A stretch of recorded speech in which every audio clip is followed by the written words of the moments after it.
Pull your shirt down. Let me see a tattoo. What do you got there? CFX. CFX tattoo. Who does that? Now, when did you get that? I've got that, I believe, on my second show. Nice. Nice. All right, put your shirt back on. Now, why did you do that? Why did you get that show? Let me explain that. I've been meaning to ask you, and I never got to I probably really didn't tell nobody. The reason why is when I got into this business, I was doing small venues and stuff like Club Lido and stuff, and a couple years into it, I just got screwed around a few times with promoters and setting up bad fights and stuff, and I was just ready to give up on MMA in the sport, and this is a sport, like I told you, that saved my life, that helped me, to where I'm at today. And I says, well, if I just give up like that, I'm giving up on life and everything that I've been working for. So what I did was actually get on the computer, and I started looking for different venues, different promoters and stuff.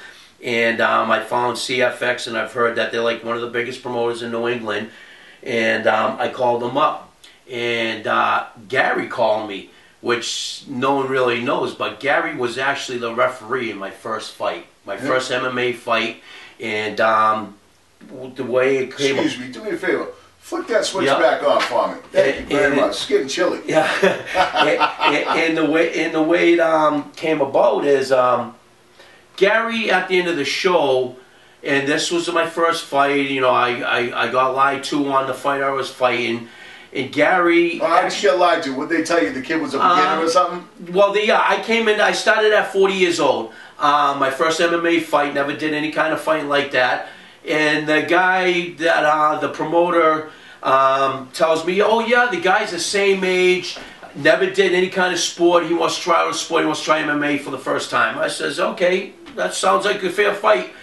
It comes to finding out that it was a friend of mine that I did some bouncing with, like he was 27, 28 or something like that, and his record was 14-3. And he's a new guy. Yeah, and actually they called him up because he went underground bare knuckle brawling, and they called him up from that fight. Yeah.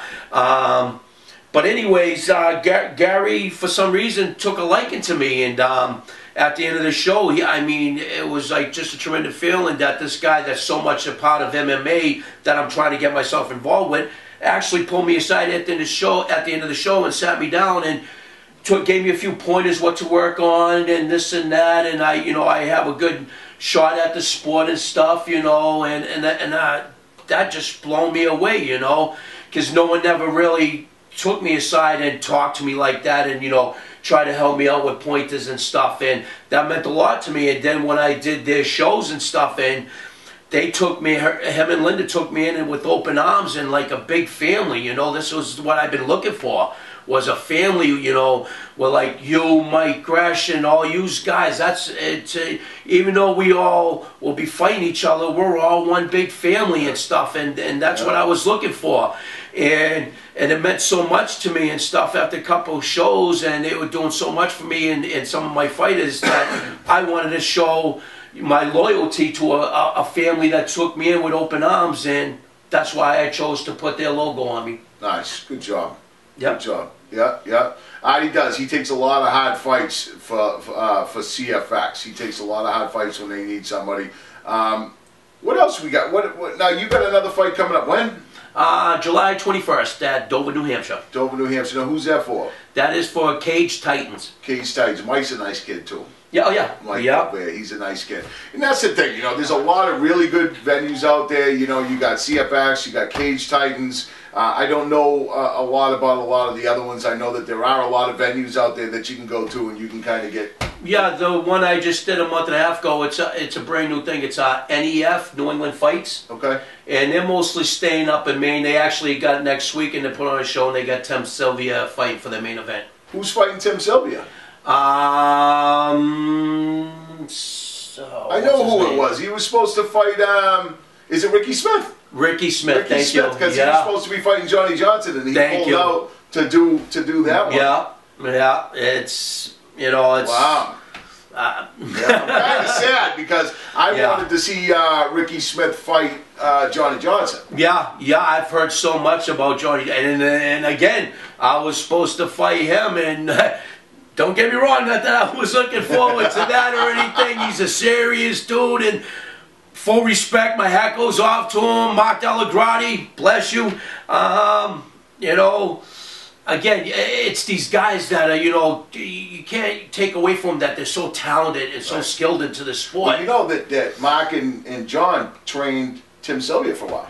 That's what I heard. That's what I heard. So I don't know. Yeah, so that'd be. I'd like to see. Now let me ask you this. Here's a good one for you. Okay. Yeah. So we got a lot of heavyweights on the scene, but it's like a freaking log jam. Okay. Nobody wants to fight anyone. This is why we got like Arty tonight is fighting Banana, because it's hard to get Banana a fight. But this is only going to be Banana's second fight. But he's a very skilled guy. You got Johnny Johnson. Now, Banana and Johnny will never fight because they do train together they all the time. I mean, they're like a family, you know, so that's not a fight that's going to happen. But what about Lee Bean? Lee Bean. That was my first fight when I came to CFX. Yep. Lee Bean. Yep. And if you want to hear a funny story, I mean, I knew nothing about Lee Bean or anything, and I come up here and I'm at the hotel. They never tell Arty much before he gets here. No. But he asked me last night, who's this Banana guy? I went, oh. Yeah, believe me. But I didn't know nothing about Lee Bean. I wanted to fight, and I heard he was top of the rank, and that's what I was looking for. Right. Yeah. I go to Friendly's for breakfast, and they're like, oh, you look like a fighter. I go, yeah, I'm fighting here at the Jungleplex. And they're like, oh, who are you fighting? And I says, some kid Lee Bean. The whole restaurant went quiet, and like the show Parker Lewis Can't Lose, they all went over, stood at me, and all you hear is, ooh. Hey, your last meal's on us. Yeah, the lady was like, she's like, oh, he's a killer, good luck. And I was like, what'd I get myself into? Seems you say that a lot. Yeah, but right, Lee Bean is top of the line. And thank God for the referees, because they actually, referees are great because they saved me. Hey, sorry, Kevin McDonald, for throwing my mouthpiece at you a couple of times. Kevin's a mouthpiece all by himself. He sat the chair off of it. Kevin's the only that came on the show and tried to freaking upstage me. No! Did you see that dude? He sat there, he's got a ascot on. It was Movember, so he's rocking the big porn star mustache. He's got the slick back hairdo and a freaking red velour jacket. Yeah. I'm like, what are you kidding me? You're gonna try and upstage me on my own show? One of the top of the games in being a ref in the sport. I told him that awesome. You know, we have fun trying to bust Steve Reeder's job, but Steve's a great ref too. You know, Gary was a great ref. You know, back when he could see. And that's probably why I'm doing these fights. You don't even see how big I really am. That's beautiful. I love you, Gary. That's beautiful. So listen, folks.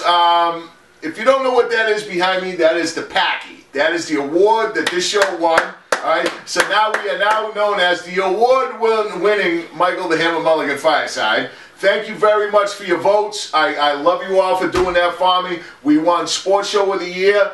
We came in, we were nominated out of 25, 22 shows. Wow, that was cool. Out of a whole bunch of shows, we were nominated for, yeah, that was something. Awards are just flying off the show for this guy. So we were nominated for Show of the Year, but we didn't get it. So with your help next year, we will get that. So stay tuned. Arty. Mike. What's the nickname? The Fearless One. Arty the Fearless One Mullen. He's going tonight. We'll talk about it later. I'll let you know what happens. Good luck. Congratulations. And, you know, folks, thanks for coming to another Fireside Chat with Michael the Hammer Mulligan. Thank you. Awesome, baby.